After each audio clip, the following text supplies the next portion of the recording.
Assalamualaikum warahmatullahi wabarakatuh. Sampai ketemu lagi di kuliah ke-6 ya, Big Data Analytic ya. Ini kasusnya adalah kasus bisnis ya. Jadi memang kan di kita itu konsentrasinya terbagi, ada bisnis, ada akuntansi, ada pemerintahan. Untuk yang hari ini nanti kita coba bahas untuk kasus bisnis ya. Tapi bukannya terus ini untuk yang kelas bisnis saja, enggak. Semuanya mempelajari ya, semuanya mempelajari. Ya, nanti yang kelas akuntansi ya semuanya juga mempelajari ya. Jadi walaupun kita hari ini membedah tentang bisnis ya, tetap nanti yang akuntansi dan pemerintahan tetap ikut berlatih ya supaya paham apa yang menjadi kasus big data analitik ya. Oke. Tujuannya ada 5 hari ini ya. Yang pertama Big Data Analytic, apa itu Big Data Analytic? Yang kedua cara kerja Big Data Analytic. Yang ketiga langkah-langkah penerapan Big Data Analytic. Yang keempat data driven ya. Jadi penggeraknya adalah data. Yang kelima adalah contoh implementasi pengumpulan data sederhana. Nanti kita ada sedikit ya, kalau sebenarnya kan ada semacam praktikum lah, tapi ini bukan praktikum, saya jadikan satu dalam kuliah saja. Ya, jadi nanti Anda coba kita sama-sama buka misalnya apa yang dibuka dari internet ya. Nah, kita pakai big data yang sederhana aja, yang latihan aja ya. Datanya data gratis gitu. Ya, jadi bukan data berbayar, data gratis. Nah, sehingga kita bisa sama-sama berlatih supaya paham apa yang dikerjakan ya. Oke. Nah, jadi saya coba review dulu perkuliahan sebelumnya ya. Nah, di kuliah sebelumnya itu ada big data operasional. Operasionalnya itu biasanya dikerjakan oleh bidang ilmu komputer, ya, teknologi informasi, sistem informasi, ya. Jadi aplikasinya, hardware-nya itu dibangun oleh orang-orang di bidang ilmu komputer. Nah, kita ya Anda ya dari ST Dewantara tidak bermain di sini, tidak mempelajari ini. Kenapa? Karena bukan bidang Anda untuk membuat gitu ya. Membuat aplikasinya bukan bidang Anda. Nah, nanti kecuali kalau prodi kita ada nanti prodi teknologi informasi dan sistem informasi sudah jadi, nah baru bisa mereka bermain di sini ya, di operasional, big data operasional. Nah, kita masih sampai mana? Karena kita adalah analis ya. Jadi Anda dibekali ilmu-ilmu analis, bukan ilmu operasional untuk membangun big data, membangun sistem ya, tapi Anda menganalitik ya. Tugas Anda adalah menganalitik. Nah, bidang ilmunya apa? Bidang ilmu manajemen dan ekonomi ya. Salah satunya dari kita adalah bisnis, akuntansi dan pemerintahan. Nah, kedua-duanya sama-sama big data. Analitik tanpa adanya operasional big data nggak bisa juga menganalisis. Kenapa big datanya nggak bisa dibangun, gitu ya. Nah, operasional yang membangun big data tanpa analitik itu hanya sekedar data saja, ya. Nggak tahu mau diapain. Ini ada data itu so what gitu. Nah, sehingga keduanya ini sama-sama dibutuhkan. Anda sebagai orang analitik harus mengumpulkan data yang begitu besar setengah mati kan, susah. Sehingga butuh orang-orang operasional. Nah, orang operasional jika sudah mengerjakan terus data itu nggak tahu untuk apa juga susah. Ya, buat apa data dikumpulin? Ya, contohnya minggu lalu ya Anda mengumpulkan data-data tentang obat-obatan. Ya, tapi yang menganalisis misalnya orang otomotif nggak ada gunanya gitu, nggak nyambung gitu ya. Sehingga sama-sama dalam big data analitik ini dibutuhkan orang operasional dan orang analitik. Nah, kedua-duanya ini dan menghasilkan big data yang bermanfaat bagi pengambilan keputusan. Nah, karena kita bukan bagian orang operasional yang membangun ini, berarti kita memanfaatkan, kita sebagai orang analitik, big data analitik, itu memanfaatkan big data yang ada di internet secara online gitu. Jadi artinya kita tidak perlu membangun lagi. Ya, kita tidak perlu membangun big data operasionalnya, tapi kita cukup menganalisisnya dari big data yang ada di internet. Ya, ya memang nanti kasusnya misalnya ada yang beli misalnya ya. Contoh IDX. IDX misalkan kita menganalisis dari tahun 2016 sampai tahun 2019 itu gratis. Ya. Tapi kalau Anda mau mengakses yang harian sampai tahun 2021 itu berbayar. Ya, itu big data nggak? Big data itu datanya besar kan, data-data saham data-data saham yang tersebar di internet kan, itu dibangun oleh lembaga resmi ya, IDX, Bursa Efek.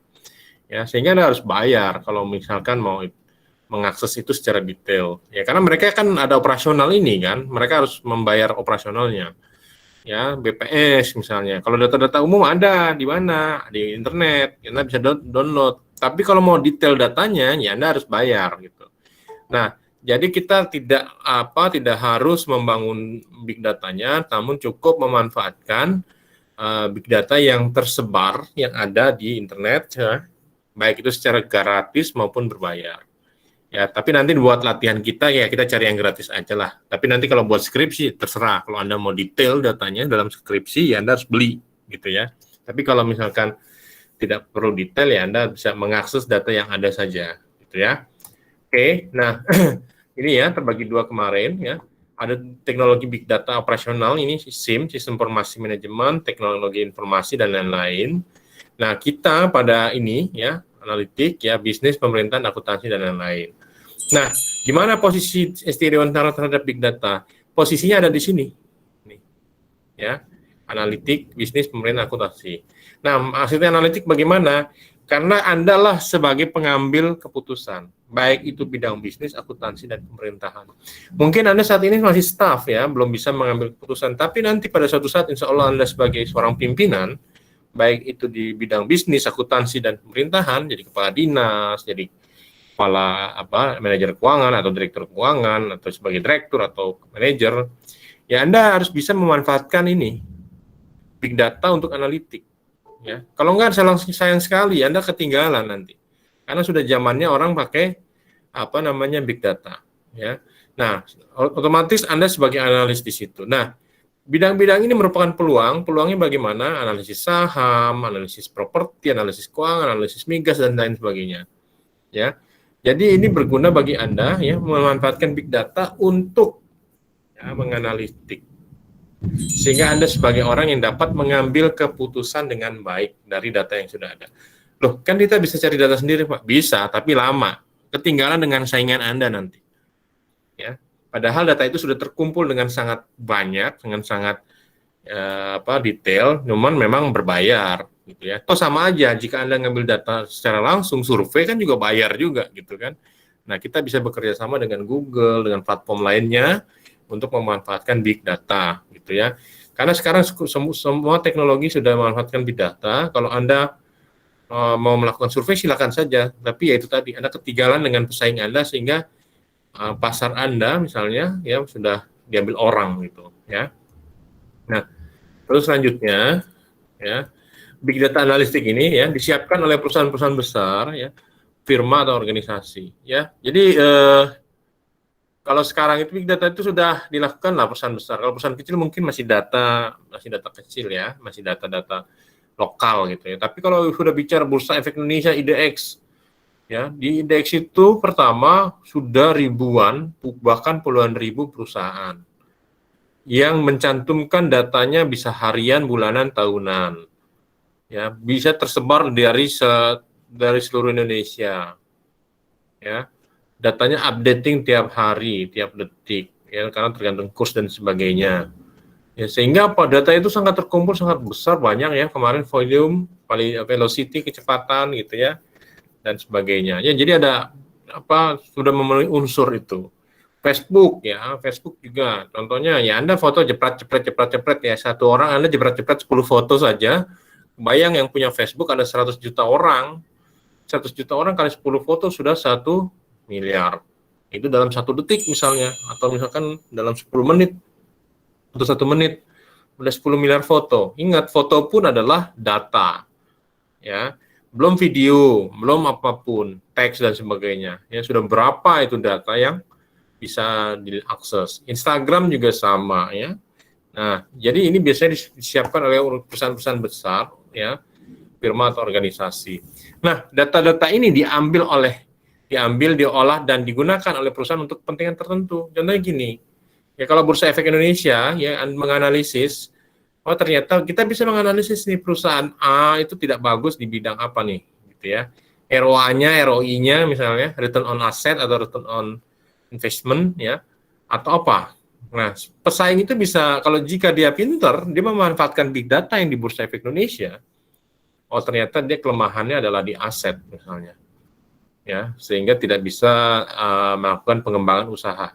Nah, Anda sebagai pesaing itu misalnya, ya, Anda sebagai manajer pesaing melihat bahwa ini adalah, oh kalau gitu kita besarkan aset kita supaya kita bisa bersaing dengan dia. Apalagi misalnya investmentnya juga dia tidak baik ya, kita kejar investment untuk mengejar pasar misalnya. Nah itu kita bisa ambil data yang ada di Bursa Efek Indonesia, ya kita olah dan digunakan untuk kepentingan apa? Untuk analisis pasar, saham, keuangan dan sebagainya. Ya, contoh lain misalnya kayak Facebook ya, Facebook semakin sering Anda updating Facebook, Instagram dan lain-lain yang tentang foto Anda, tentang lokasi Anda dan sebagainya macamnya, Anda itu sedang diprofil, ya, profiling, di profil Anda sebenarnya, ya, di profiling, ya. Nah, sebenarnya kebiasaan Anda apa dan kemana aja sih Anda, ya, ngapain aja sih, bajunya apa sih, ya itu di profiling, ya. Nah, sehingga menjadi apa? Menjadi target pasarnya mereka, ya. Makanya pernah lihat nggak Google, ya, Anda pernah lihat Google berapa kilometer dan kemana saja sih Anda selama setahun ini, pernah lihat gitu kan? Pasti Anda akan melihat seperti itu. Ternyata kita di profiling oleh Google, ya, bahwa Anda kemana saja seringnya, naik apa saja, ya, terus kemana saja, ya, terus berapa lama. Nah, tiba-tiba kayak saya ini kan, saya udah puluhan ribu kilometer ternyata kan, saya keliling-keliling ya, naik pesawat selama setahun, ternyata jarak saya sudah 6.000 kilometer gitu ya, 6.000 kilometer, ya, kemana saja, nginep di mana saja, itu ke profile. Ya sehingga pada saat tahun depan ya atau ini mereka masuk tuh misalnya hotel yang Anda kunjungi, hotel A, hotel B, hotel C, masuk tuh promosinya ke kami, ke saya, ya, Anda diskon buat Anda nih. Nah, jika Anda menginap 2 hari maka kami akan diskon sekian. Nah, terus dapat ini, nah itu pasar kan, membujuk promosi, ya, padahal kita perasaan nggak pernah ngisi apa-apa tuh gitu ya di hotel itu gitu ya. Ternyata si Google itu memberikan profiling kepada tempat kita menginap gitu. Ya, kita profiling berarti ini orang sering jalan-jalan nih. Ya, dilihat datanya gitu ya. Jadi jangan salah ya, Google itu gratis, email kita gratis, drive kita gratis. Ya tapi ya itu balas jasanya ya kita diprofile oleh mereka. Kebiasaan-kebiasaan kita diprofile oleh Google. Ya. Kita ngapain aja sih? Itu kemana aja sih? Ya kan? Terus kita moto-moto, makanya kan kalau foto-foto kita disimpan kan oleh Google, ada namanya Google Foto kan, disimpan oleh mereka, lokasinya di mana, ya, di profile, itu dijual oleh Google itu data, keseharian kita itu apain aja, nah sehingga dikumpulkan data, dipetakan, oh misalkan orang Indonesia ternyata seringnya kemana sih, nah, sehingga apa, saya sebagai pemilik hotel, oh ternyata orang Indonesia lebih sering misalnya ke apa namanya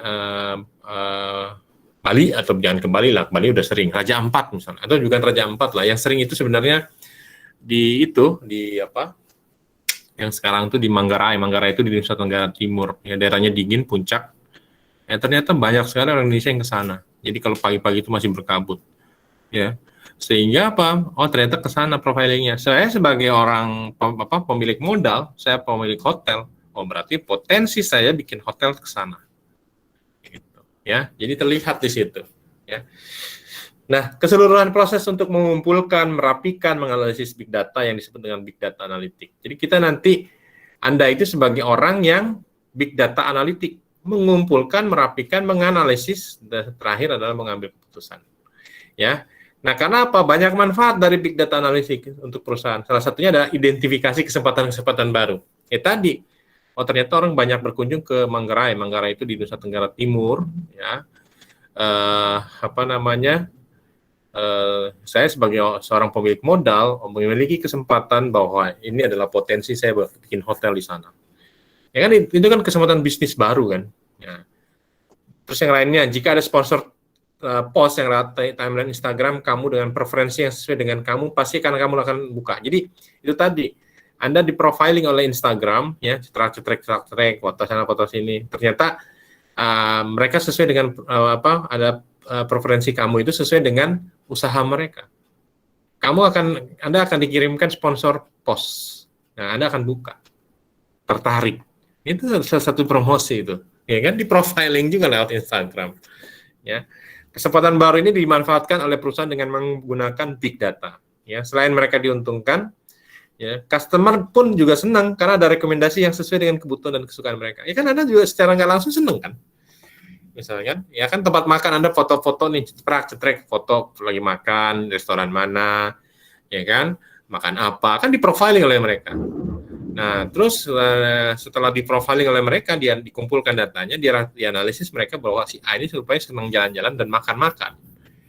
Nah, dikirimin Anda lokasi-lokasi yang recommended, dan Anda klik, Anda suka. Nah, ingat, mereka akan tagih itu ke tempat-tempat yang mereka rekomendasikan. Misalkan saya punya restoran A, ya, mereka akan, Anda mau iklan Anda dipromosikan, ini sudah ada sekian ribu pengunjung yang siap ke tempat Anda, ya kan? Kalau mau Anda bayar sekian, mereka menjualnya seperti itu, ya. Jadi data itu bisa dijual, ya. Jadi bukan cuma sekedar, sekarang itu bukan sekedar emas gitu ya. Emas dapat paling, kalau orang nyuri emas itu paling banyak kan paling sekilo kan bisa dibawa. Lebih dari sekilo kan Anda dicari orang gitu, cari polisi kan gitu. Ya, tapi kalau data, ya, satu data itu Rp10, kalau ada jutaan orang udah berapa rupiah. Ya, contoh yang paling mudah kan YouTuber itu kan, followernya ada berapa? Ya, dapatnya berapa per bulan kan? Nggak masuk akal kan, cuman YouTuber itu, ya, sebenarnya secara nggak sadar mereka menarik followernya ini di-profiling oleh YouTube, di-profiling, ya. Sebenarnya orang-orang yang liatin yang follower si A itu tipikalnya kayak apa sih, di-profile oleh mereka. Ya, makanya tidak ada sesuatu yang gratis, ya. Makanya orang-orang bilang tidak ada makan siang gratis. YouTube itu gratis, ya. YouTuber itu dapat uang dari follower mereka. Tapi ingat, kok bisa ya YouTube ngasih uang terhadap YouTuber ini, dari mana sih uangnya? Ingat, followernya itu profilingnya itu dijual jadi uang oleh YouTube, gitu ya. Anda dapat 1 miliar, mereka mungkin dapat 100 miliar kan gitu. Itu yang nggak pernah kita sadari, ya. Jadi sekarang itu adalah dunianya digital, emas itu berupa digital, ya kan. Coba YouTuber, siapa? Atta Halilintar, penghasilannya sekian miliar per bulan. Itu siapa? Ricis itu siapa namanya, ya. Penghasilannya dari YouTuber sekian ratus juta atau miliar sebulan. Coba cuman bikin posting begitu aja. Kok Google mau ya ngasih duit sama orang kayak gitu, kan gitu logikanya, ya. Ya, ternyata followernya banyak, di profiling lah oleh mereka, dari duit kan. YouTubernya dapat 1 miliar, YouTube-nya dapat 100 miliar kan gitu, ya. Tidak ada makan siang gratis, ya. Oke. Nah, cara kerja big data analitik, ya. Ada yang pertama namanya istilah machine learning, ya. Mesin itu bisa mempelajari, ya.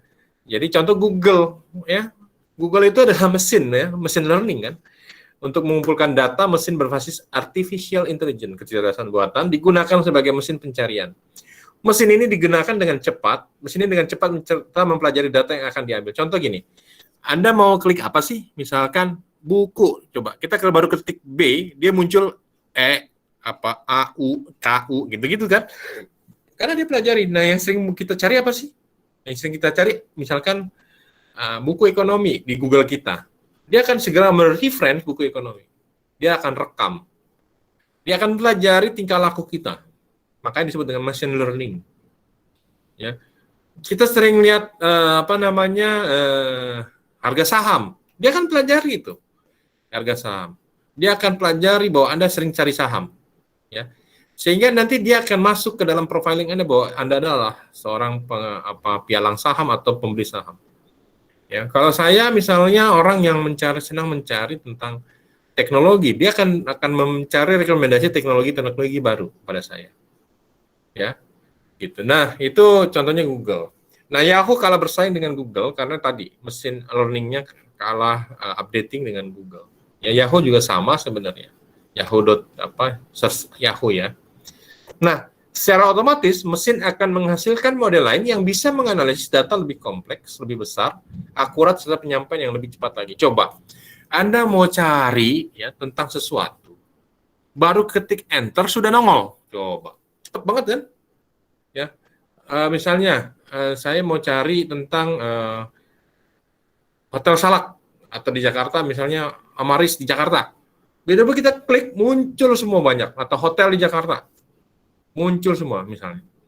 Ya, cepat sekali ya. Atau mau cari misalnya handphone Samsung tipe A20 langsung nongol, blok gitu ya. Tipenya, apakah gambarnya, apakah modelnya, apakah spesifikasinya dan sebagainya macamnya. Apalagi kita mau cari tentang apa mobil Avanza muncul cepet banget kan tanpa nunggu. Padahal kalau kita nanya sama sales saja kadang-kadang salesnya mikir kan. Tapi dia kan nggak langsung cek nongol. Apa yang Anda mau cari, harganya kah? Atau mau cari modelnya kah? Atau mau cari kelebihannya kah? Atau mau cari konsumsi bahan bakarnya kah? Langsung nongol kan? Coba tanya sales, konsumsi bahan bakarnya berapa untuk Avanza? Berapa ya? Ntar saya tanya dulu deh. Kan gitu. Coba di Google. Langsung nongol kan? Ya, 1/14 dalam tol. 1/10 dalam kota gitu kan, campuran 1/12 kan gitu ya. Nongol. Kalau sales ditanya malah bingung sendiri ya. Malah Google-nya lebih tahu kan gitu ya. Nah, sehingga machine learning ini akan memprofiling data yang sering dicari orang. Ya, dan dia akan mempelajari itu menjadi suatu big data analitik. Dia analitik sama dia, cuman bedanya yang menganalitik adalah mesin. Ini disebut dengan tadi artificial intelligence, kecerdasan buatan. Ya, masa Anda kalah dengan mesin kan gitu logikanya, ya. Si Google aja bisa menganalitik, masa Anda nggak bisa, kan gitu kan? Nah, sehingga Anda harus lebih pintar dari machine learning ini. Ya, yang kedua adalah data management. Ya, sebelum memberikan data ke dalam perusahaan, data harus dikaji ulang dan dipastikan kepada instansi terkait. Contohnya adalah validitas data. Ya, ingat data yang di internet itu juga banyak data sampah gitu ya, data yang nggak penting gitu. Nah, hati-hati informasi yang beredar di internet juga kadang-kadang palsu. Kenapa? Dari mereka pasti kan juga tidak mau memberikan data real sebenarnya, sehingga kadang-kadang data palsu itu muncul. Mereka tipu-tipu aja ya. Contohnya adalah supaya menghilangkan pesaing, dia misalkan penjualan 100 juta unit. Tapi karena nih pesaing banyak, dibilang hanya 20 juta unit. Kenapa? Karena jangan sampai ketahuan bahwa itu adalah produk yang dicari orang. Ya, paling nggak ginilah, pada saat musim mangga gitu ya. Pada saat musim mangga. Yang pertama jualan kan satu orang. Ya, begitu di satu lokasi itu kan. Dilihat lokasi itu rame, yang jualan kan jadinya banyak kan. Mungkin tiap 10 meter ada yang jualan mangga. Kayak Tutut Jalan Yasmin itu ya, di arteri Yasmin. Ya, dulu yang jualan Tutut satu orang. Setelah banyak yang beli, hampir setiap 5 meter ada yang jualan Tutut. Kan gitu. Nah, itu menjadi pesaing gitu ya. Sehingga ada data-data yang disembunyikan. Ya, sehingga apa? Jika Anda mau menggunakan data, hati-hati juga, banyak juga data yang sampah, sehingga Anda perlu validitas data. Ya. Nah, hal ini diperlukan agar data yang digunakan merupakan data yang berkualitas tinggi dan bukan merupakan data palsu yang dibuat-buat. Ya. Jadi banyak juga data palsu, sehingga Anda harus pintar juga, ya, karena Anda bukan hanya sebagai machine learning, tapi Anda juga sebagai seorang manajemen data. Anda harus lihat data ini palsu apa tidak, gitu ya. Masa iya sih, misalnya perusahaan sebesar itu penjualannya cuma 1 bulan cuma 10 unit, masuk akal nggak? Perusahaannya besar nih, tapi penjualan 10 unit kan nggak masuk akal. Berarti ada data yang dibohongin, ya, ditutupin oleh dia, supaya jangan ketahuan pesaing. Kan seperti itu. Ya. Oke. Data mining. Yang ketiga adalah data mining. Ya. Data mining berfungsi agar para data analis memeriksa data berskala besar untuk menemukan pola-pola di dalam sebuah data. Ya. Hasil dari analisis ini dapat digunakan untuk menjawab pertanyaan-pertanyaan rumit perusahaan. Ya, jadi Anda harus mining itu nambang, menggali kembali. Ya, menggali kembali data-data ya, agar menemukan pola-pola. Ada pola-polanya di dalam sebuah data itu. Ya. Contoh misalnya, pada saat PNBM 0% kemarin ya, PNBM 0%, penjualan mobil, ya, ada polanya apa terjadi? Ya, peningkatan penjualan. Gitu ya, peningkatan itu kan pola kan? Apalagi ternyata pada saat mau lebaran ya, ini sebelum Covid ya, ternyata sebelum Covid itu ya, penjualan mobil sebelum lebaran itu yang laku adalah mobil-mobil penumpang, mobil sedan nggak laku. Kan pola itu. ya. Sehingga Anda sebagai seorang data mining harus bisa menemukan pola di dalam sebuah data. Nah, hasil analisis ini dapat digunakan untuk menjawab pertanyaan-pertanyaan rumit perusahaan. Kapan sih perjualan mobil yang paling baik? Saat Lebaran itu, ya. Saat mau Lebaran. Kenapa orang beli mobil untuk pulang kampung dan mobil penumpang, gitu ya. Tapi pada saat mau Imlek, yang laku itu apa? Mobil-mobil sedan, gitu ya. Kenapa mereka cenderung untuk dan mobil sedan yang harganya lumayan mahal? Kenapa mereka mau berkunjung ke keluarga ya saat Imlek? Saat Natal, ya seperti apa? Tahun baru seperti apa? Kelihatan pola-polanya, ya. Nah, dengan adanya teknologi data mining ini, para analis dapat masuk ke dalam berbagai data, menandai hal-hal penting, serta membuat data menjadi salah satu solusi untuk mempengaruhi pengambilan keputusan. Ya, contoh ginilah, ya. Ya, sebagai seorang data analis, misalnya tahu bahwa mau Lebaran itu mobil yang laku itu adalah mobil penumpang. Ditandain, jangan sampai nanti Toyota itu pada saat mau Lebaran banyak yang diproduksi adalah mobil sedan seperti Ayla atau mobil-mobil kecil, ya nggak laku, nggak dibeli orang karena pada saat mau Lebaran orang pulang kampung, walau pulang kampung orang penumpangnya banyak. Nah, sehingga apa? Ditandain tuh, ya. Nah, ditandain datanya, berarti pada bulan sekian. Nah, menjadi salah satu solusi untuk mempengaruhi pengambilan keputusan. Ya. Oke, sampai sini ada yang mau bertanya? Jelas semua ya? Oke, kalau jelas saya coba langsung lanjut. Ya. Terus yang selanjutnya adalah in-memory analytic, ya. Dengan menganalisis data menggunakan teknologi memori dalam sistem, para data analis bisa mendapatkan insight sebuah data secara cepat. Ya. Nah, teknologi ini dapat menganalisis secara cepat, membuat algoritma baru, menciptakan model baru, serta menghapus analisa yang dianggap keliru. Maksudnya bagaimana sih? Ya seperti inilah, kalau Anda punya handphone, kan ada memorinya. Ya. Nah, memorinya kan Anda bagi-bagi menjadi folder-folder kan? Ya, Anda sehingga apa? Oh, ini folder, misalkan folder analisis data tanggal berapa? Sekarang tanggal 8 Juni. Ya, data penjualan 8 Juni. Nah, sehingga Anda lihat di situ penjualan seperti apa. Ya. Nah, ini disimpan dalam memori. Nah, dari memori ini Anda bisa lihat perkembangan data seperti apa. Anda bisa menganalisis ini secara cepat. Kalau ada memori kan cepat kan? Dibandingkan Anda menulis di buku. Ya kan? Kalau di buku Anda buka bukunya, belum tentu bukunya ketemu lagi. Ya, ngumpet di mana? Biasanya kan gitu, di dalam lemari ditumpuk di belakang. Begitu di belakang jatuh pula, ya. Nah, susah kan? Nah, sehingga apa? Anda bisa menyimpan ini dalam teknologi memori tadi. Anda simpan, ya. Misalkan penjualan bulan Juni, penjualan bulan Mei, kan gitu kan? Ya, Anda kumpulkan di dalam satu memori. Anda bisa, jika Anda butuh, dengan cepat Anda bisa lihat. Ya. Nah, sehingga apa? Anda bisa menganalisis ini dengan cepat, membuat algoritma baru, ya, tren-tren analisis baru, ya, dengan sangat cepat. Bahkan Anda bisa menghapus analisa yang keliru. Anda hapus aja kan, gampang kan, memori cukup del, selesai kan itu. Kalau buku kan ada coret-coret, Anda robek-robek kan, ya. Nah, teknologi ini diklaim bukan hanya dapat mempengaruhi pengambilan keputusan sebuah perusahaan, tapi juga menciptakan berbagai skenario sebagai bahan pelajaran.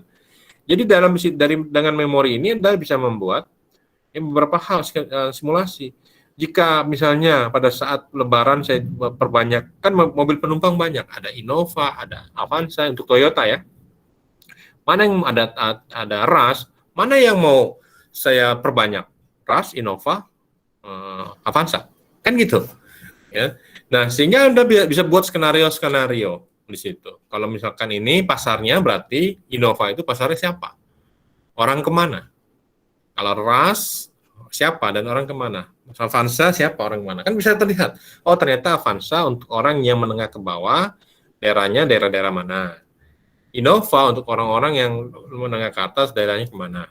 Rush biasanya untuk anak-anak muda misalnya, yang kemana? Kan gitu kan? Bisa dipetakan nggak? Bisa. Ya, sehingga dengan skenario ini dengan sangat mudah Anda bisa simpan di dalam memori. Ya. Nah, begitu Anda mau gali lagi buat tahun depannya kan sudah ada simulasinya. Gitu. Nah, yang keenam, predictive analysis. Ya, teknologi ini prediksi ini menggunakan data, algoritma statistik, teknik machine learning untuk identifikasi outcome berdasarkan riwayat data yang pernah digunakan. Jadi seperti sistemnya kerjanya seperti regresi. Regresi itu apa sih? Regresi itu kita menggunakan data-data lama, ya kan, untuk memprediksi yang akan datang. Contoh gini, dari mana Anda tahu misalnya penjualan mobil tahun depan itu 100? Dari mana? Dari data sebelumnya, tren penjualan sebelumnya berapa? Misalkan tahun 2018 penjualannya 60, 2018, 2019 70, 2019 80. Nah, kita prediksi berarti tahun 2021 sekitar 100 mobil kejual nih. Gitu. Asumsinya apa? Asumsinya penduduk makin meningkat, bertambah. Pendapatan makin meningkat. Nah, itu bisa menggunakan predictive analysis ya, bisa dengan regresi di situ. Anda bisa menggunakan algoritma di situ, statistik tadi. Ya, regresi itu kan algoritma statistik. Ya, sehingga predictive analysis akan menghasilkan prediksi-prediksi yang akan terjadi di masa depan, sehingga perusahaan akan lebih percaya diri dengan keputusan yang akan mereka ambil. Ya, karena datanya sudah terkumpul dengan sangat rapi, tiap tahun Anda cukup menggunakan data yang ada, pakai analisis algoritma statistik, gunakan teknik machine learning yang olah datanya dengan komputer, dapat outcome analisis data prediksi. Kan gitu. Ya, sehingga Anda bisa percaya diri bahwa tahun depan penjualan sekian. Ya. Nah, terus yang terakhir text mining ya. Dengan teknologi ini data analisis dapat menganalisis dari tulisan yang berada dalam web, kolom, komentar, buku dan bagian lain yang berbasis teks. Biasanya text mining akan dipasang dalam blog, Twitter, survei, bahkan email untuk menemukan topik terhangat yang dapat menciptakan relasi perusahaan kepada calon pelanggannya. Di Twitter yang lagi ramai apa sih? Oh, negeri di atas awan, kan gitu. Ya kan? Nah, apa yang terjadi? Ya, kita pasang di situ promosinya. Promosinya apa? Angkutan, travel, dan sebagainya. Nanti di sana, karena banyak orang yang datang ke sana, nanti tambahkan misalkan hotel-hotel apa yang bisa diinapkan. Ya, dan lain sebagainya. Sehingga text mining ini, ya, si komputer ini atau teknologi ini bisa membaca sedang trennya apa. Yang sedang tren di dalam sosial media itu apa. Nah, text mining ini yang baca. Oh, negeri di atas awan. Apalagi? Ya, vaksin, gitu ya, dan sebagainya. Nah, itu bisa menjadi salah satu cara mengetahui tren yang muncul ya di masyarakat. Trennya apa sih misalnya? Ya, negeri di awan, apalagi PNBM 0%, kan gitu ya. Nah, apalagi misalnya sepeda gitu ya dan sebagainya ya. Oke. Nah, ini yang selanjutnya adalah langkah-langkah penerapan big data analitik ya. Data mining dan data extraction, ada dua hal yang difokuskan dalam big data analitik, yaitu data mining dan data extraction ya. Jadi data mining itu adalah sebuah proses identifikasi dari insight yang berharga dari database ya. Identifikasi ya, mining itu identifikasi tadi, misalkan kalau misalkan text mining tadi yang sedang ramai trennya apa sih? Negeri di atas awan ya. Nah, data mining ini juga diidentifikasi apa sih yang sedang ramai gitu ya. Apa sih yang paling berharga dari database gitu ya. Jadi dia akan menggali identifikasi sendiri. Nah, data extraction adalah proses pengumpulan data dari halaman web ke dalam database. Jadi dia cari dari web itu ya.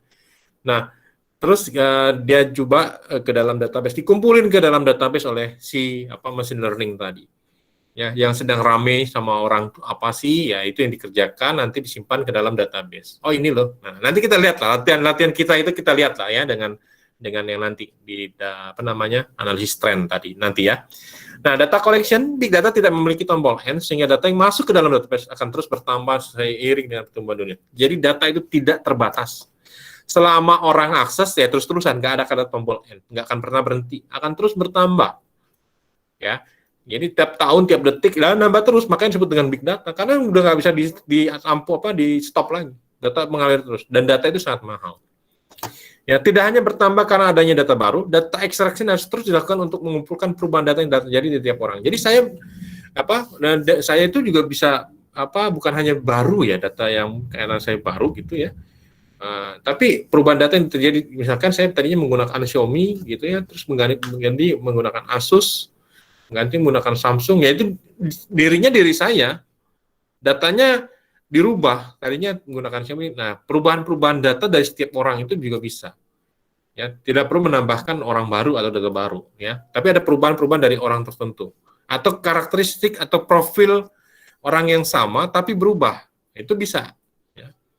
Nah, data extraction akan memberikan info sedetail-detailnya dari setiap orang dan menciptakan berbagai macam skenario. Jadi akan dicoba sama dia si A ini kayak apa sih, ya. Oh ternyata orangnya berubah-berubah seperti ini, ya. Handphonenya ganti-ganti merek, nah, nanti masukin tuh promosi. Berarti dia belum pernah coba ini nih. Nah, kasih.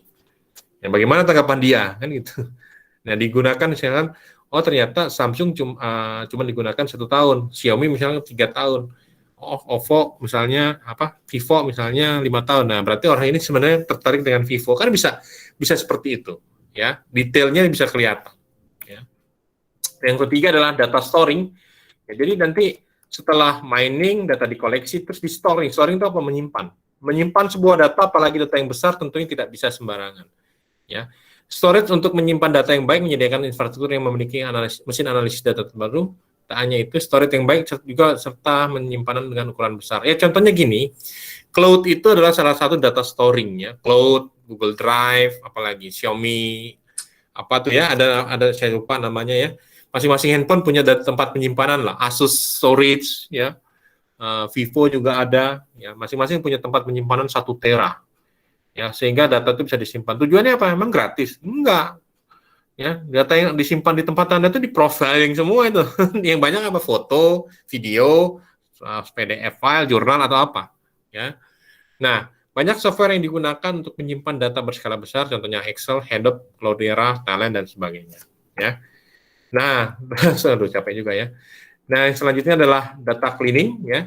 Nanti data itu nggak semuanya masuk ya. Jadi ada data sampah yang seperti yang saya sampaikan tadi, sehingga perlu di cleaning ya, karena 30-40% data tidak akurat dan yang dibutuhkan oleh perusahaan. Jadi dibersihin, nggak semuanya dipakai ya.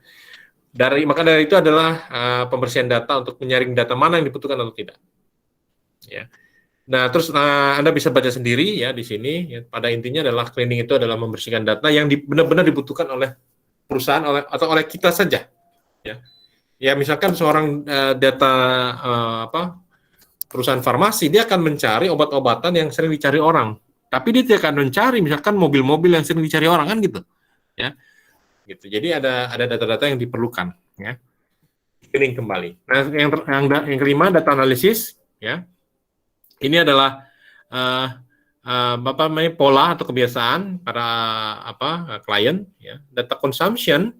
Data digunakan untuk keperluan dan kebutuhan yang berbeda oleh perusahaan, pemerintah, instansi, bahkan organisasi. Ya. Nah, pertanyaannya apakah semua orang dapat mengakses big data dan membuka data lewat internet? Tentu saja tidak. Untuk melakukannya dibutuhkan data analisis yang handal dan mengerti bagaimana mengolah sebuah data. Anda buka cari-cari di internet, tapi Anda nggak ngerti buat apa juga. Ya, sehingga pasti akan Anda skip, nggak akan pakai. Ya. Nah, sehingga Anda perlu belajar tidak hanya mendengar, namun harus mencari. Ya. Oke,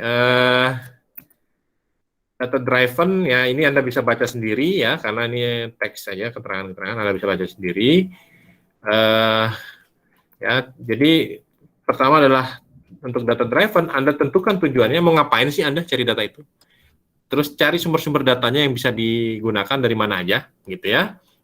Terus pilih data yang menjadi acuan atau referensi. Nah ini ada 3 cara untuk menetapkan data driven ya. Jadi data driven itu apa? Salah satu faktor terbentuknya suatu keputusan dan bisa menjadi suatu acuan pekerjaan. Ya. Nah, cara menerapkannya tentukan tujuan, ketahui sumber-sumber datanya. Yang ketiga adalah pilih data yang menjadi acuan atau referensi. Nah, ini kita masuk ke salah satu implementasi. Ya, saya harus cepat karena sudah azan ya. Ini contoh implementasi. Contohnya gini. Ya, data miningnya, data extraction-nya, Anda ingin tahu, ya. Ini dari teori yang ada tadi ya, data mining itu apa ini ya, ini data collection itu apa. Nah ini contohnya, ya. Data mining ya, Anda sedang melakukan riset pasar tentang mobil family car yang sedang dicari banyak orang.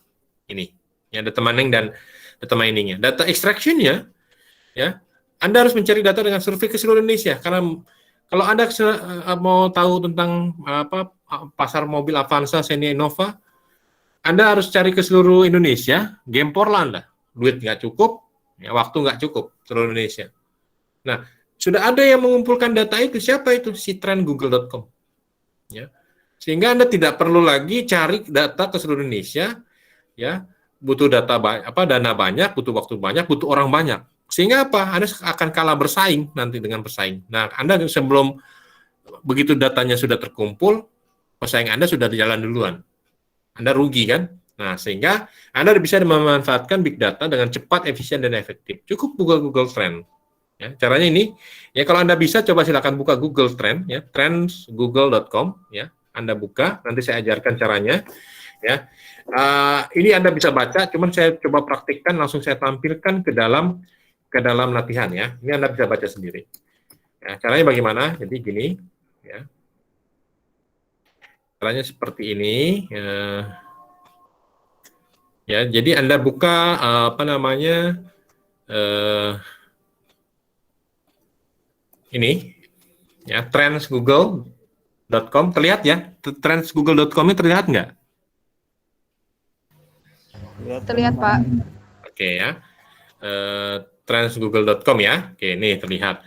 Nah, tadi saya mau mencari tentang apa namanya? Mobil ya, mobil Avanza tadi kan. Kalau Anda harus mensurvei ke seluruh Indonesia, matilah kita. Kan waktunya nggak cukup, dananya nggak cukup, ya, orangnya nggak cukup. Belum juga mulai surveinya udah kalah bersaing gitu ya dengan saingan Anda. Sehingga Anda klik aja dari trendsgoogle.com ini, Anda klik di sini misalnya, mau cari apa sih? Ya cari aja misalkan, saya mau cari dari seluruh Indonesia dalam waktu 12 bulan terakhir, nih pas 12 bulan, all kategori atau mau cari tentang mobil, auto and vehicle, ya. Nah kita bisa cari web search saja lah, ya. Apa kita cari misalkan Toyota Avanza.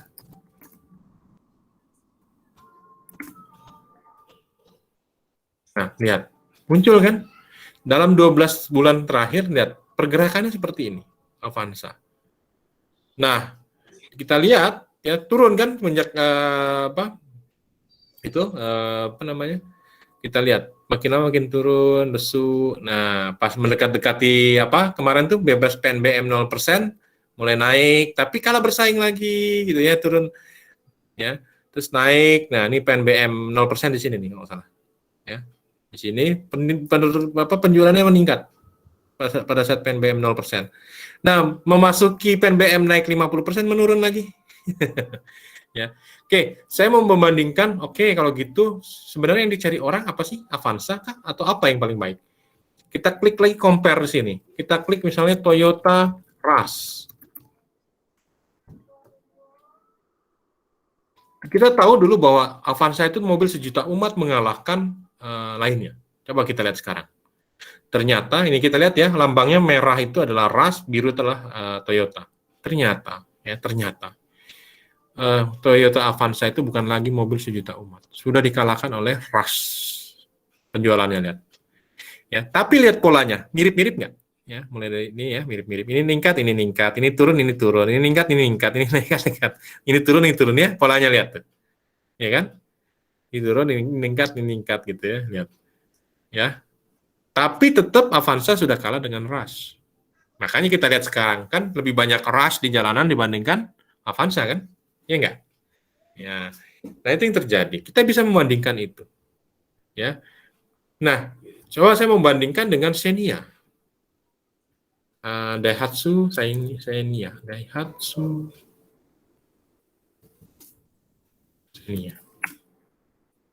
Warnanya orange ya. Oh, ternyata penjualan Daihatsu Xenia itu di bawah Toyota ya, dan bahkan di bawah Avanza. Berarti kesimpulannya kita bisa lihat di sini Avanza masih memiliki pasar yang sangat tinggi. Kita klik lagi misalnya dengan Toyota Innova. Toyota ya Innova lah ya. Innova. Kayak gini tulisannya. Innova itu hijau. Oh, ya hijau. Salah nih tulisannya ya. Innova itu ini ya. Tulisannya N-nya 2 ya. Innova.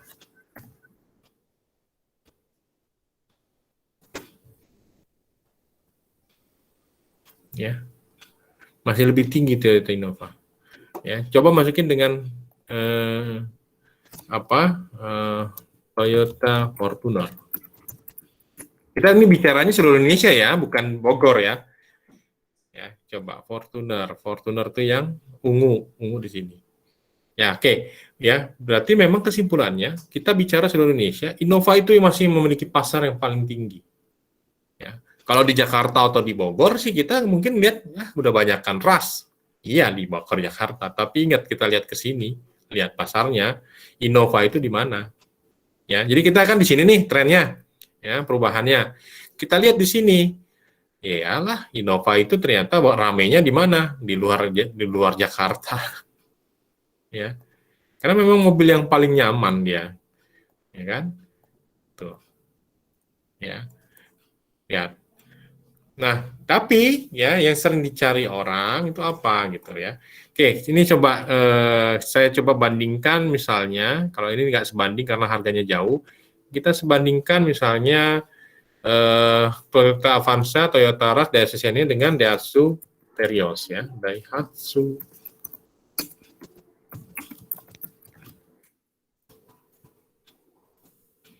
Ya, coba. Ternyata Daihatsu Terios dengan Xenia hampir sama penjualannya, mirip-mirip ya, mereka saling bersaing sendiri di dalam. Ya. Saling bersaing sendiri antara Xenia dengan Terios. Ya memang yang pasarnya lagi tren sekarang adalah Rush. Ya, dengan TRD Sportivo-nya. Ya, bahkan kita bisa membandingkan antar mereka sendiri misalnya. Misalnya ini, yang mana yang paling dikejar orang, misalnya Toyota Rush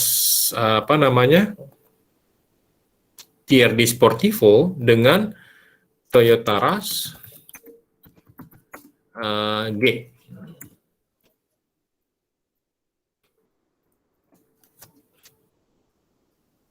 Ya kan? Ternyata yang dicari orang kan Toyota Rush, yang Sportivo kan dibandingkan yang G kan? Benar nggak? Benar. Yang ramai di jalan kan yang Sportivo kan dibandingkan yang versi G. Ya nggak? Nah, itu bisa kelihatan dari sini. Kalau harus survei, Anda harus survei ke seluruh Indonesia, waktu nggak cukup dan nggak cukup. Tapi dengan di sini Anda bisa lihat, oh ternyata kalau gitu saya sebagai pemilik Toyota atau Astra, ya saya produksi Toyota TRD Sportivo lebih banyak dibandingkan yang G. Karena pasarnya jauh. Nah, misalkan saya mau bandingkan lagi, misalnya antara yang manual aja deh, TRD Sportivo manual, ya, dengan TRD Sportivo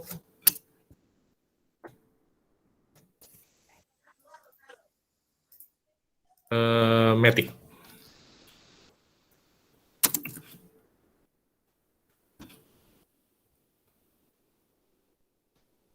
Bukan ini.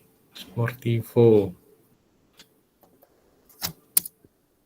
manual transmission dengan TRD Sportivo Matic. Ya, yang mana yang paling laku? Manual. Ya, manual. Yang lebih banyak manual memang. Ya, tapi pada saat di bulan apa ini? Di sini ada saat-saat tertentu yang laku itu adalah Matic, gitu ya. Ini bulan apa nih? Mei, ya. Matic yang dicari juga. Ya mungkin karena sudah makin macet gitu ya. Tapi tetap trennya kelihatan, trennya di sini yang manual masih yang lebih tinggi dibandingkan yang Matic. Ya sehingga di sini terlihat ya ternyata orang yang mencari paling banyak itu untuk yang manual itu ya di daerah mana? Daerah Sumatera Utara, Jawa Tengah, Jakarta, Jawa Barat ya walaupun ada juga yang sebagian Matic carinya. Ya. Nah, ini yang dominan di mana? Ini. Ya kelihatan tuh, ya. Jadi kelihatan di sini peta-petanya di mana sih yang dominan? Oh, ternyata 100% di Jawa Barat misalnya untuk yang Matic. Gitu ya. Oke. Saya rasa apa namanya?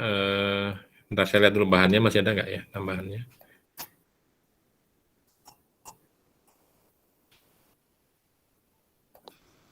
Oke, ini kan salah satu contoh tadi ya.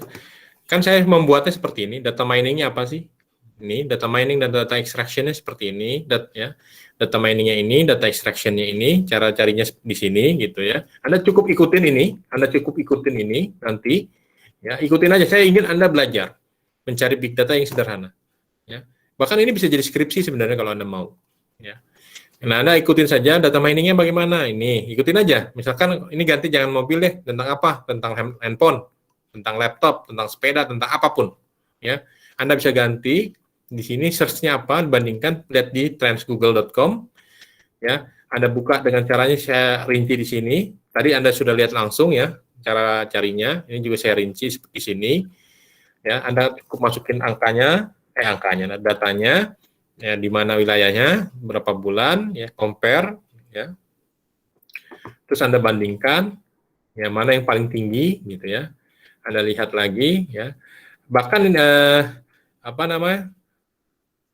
ini data ini bisa di-download dalam bentuk Excel, ya. Tapi ingat, profiling usia, jenis kelamin, pendidikan, penghasilan ini nggak ada. Ini kalau mau tahu ini harus beli di Google. Ya mereka gitu kan, yang mereka kasih hanya yang umum. Ya nggak apa-apa lah, kita belajar menggunakan data umum saja. Ya, kita nggak usah pakai ke sini. Kalau kita mau siapa sih yang paling banyak cari, ya bisa, tapi bayar. Ya kita nggak perlu ya. Nah ini nih, jika ingin memperoleh data detail maka harus berbayar minimal 60 US dollar per bulan. Nah si Google ini jualan data, ya.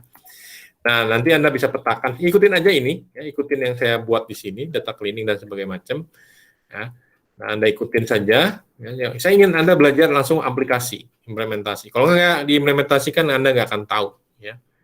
Anda buat seperti ini, ikutin aja. Ya, dibuat ke dalam bentuk Word, terus di PDF-kan. Ya. Dibuat data consumption-nya itu apa, gitu ya. Nah, ya, jadi Anda membuat tugas untuk minggu depan tuh ini. Ya. Sehingga nanti kita akan presentasikan pada kuliah 9 dan kuliah 10. Gitu ya. Jadi Anda buat ini, ya. Tadi data mining, data extraction, data collection, ya, data storing, data cleaning, terus data analysis, data consumption, ya. Anda buat ya, dalam bentuk Word, terus di PDF-kan, diupload minggu depan, Rabu depan, ya. Kuliah 9 dan 10 kita presentasi dari PPT. Anda buat dalam bentuk PPT aja deh, ya, nggak usah Word deh, PPT aja ya, dalam bentuk PPT, minggu depan langsung Anda presentasikan. Minggu depan, kuliah 9 dan kuliah 10. Ya. Nah, tujuannya apa? Supaya Anda belajar menggunakan ini. Kalau enggak, cuman, nanti lupa, gitu ya. Ya, jadi Anda bisa membuat ini nanti, kirimkan ke link yang saya buat untuk upload. Oke, ada pertanyaan? Bapak, maaf saya mau nanya. Ya, mangga. Itu tugasnya perorangan ya, bukan per kelompok kan? Ya, perorangan aja. Oh, oke. Makasih, Pak. Ya, ada lagi? Ada lagi? Nggak ada? Ya, jadi nanti Anda buat perorangan, ya, jangan sama ya, dalam satu kelas itu nanti koordinasikan lah, jangan ada yang sama. Ya, waktu itu pernah ada yang sama ya, sama-sama tentang handphone, mereknya sama, itunya sama, isinya sama, bilangnya sih, nggak itu katanya, ya sama semua ya nilainya saya bagi 2 jadi ya. Jadi usahakan dalam satu kelas koordinasi apa. Misalnya Putri maunya tentang handphone. Mereknya apa? Terus ini tentang baju misalnya. Ya, dan pokoknya kan banyak kan, mobil aja tadi bisa sama-sama Toyota, bisa manual, matic, gitu ya. Minimal 4 lah ya, minimal 4 pembanding. Jadi ada 4 ini ya. Tadi kan ada Avanza,